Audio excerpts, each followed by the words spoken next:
გიასოსანაშვილის ადვოკატი დაკავებულისთვის იმ ბრალდების მოხსნას ითხოვს, რომელიც იარაღის ტარებას უკავშირდება.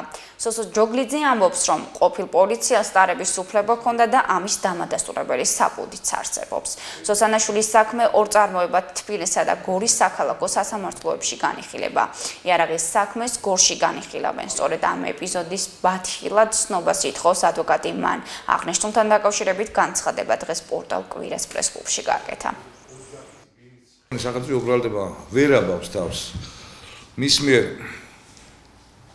შერაცხულ ბრალდებას ჩემი დაცვის ყოფის მიმართ მოექცა ჩიხში მოგეხსენებათ რომ არსებობს მეორე დნმ-ის კვალი იმ ხელყუმბარის ფალიაზე რაც შემთხვევის ადგილზე იქნა ამოღებული მიმართეს ხელოვნურ მეთოდს და ის მუხლი რაც ჰქონდა წაყენებული 236 მუხლი იმ ნაწილში გამოყვის საქმე და დაუქვემდებარეს შიდა ქართლს ტერიტორიული ადგილმდებარეობის მიხედვით ესე იგი განჯდობის მიხედვით ჩვენ შუამდგომლობით შესავალ სიტყვაში მოვიტყოვეთ აღნიშნული საქმის მასალების შეწყვეტა დანაშაულის შემადგენლობის არარსებობის გამო. კერძოდ, არ არსებობს არანაირი მტკიცებულება, კერძოდ იმ ნაწილში 236 მუხლის ნაწილში, რომ ჩემი დაცვის ყოფს ეკუთვნის აღნიშნული ხელყუმბარები.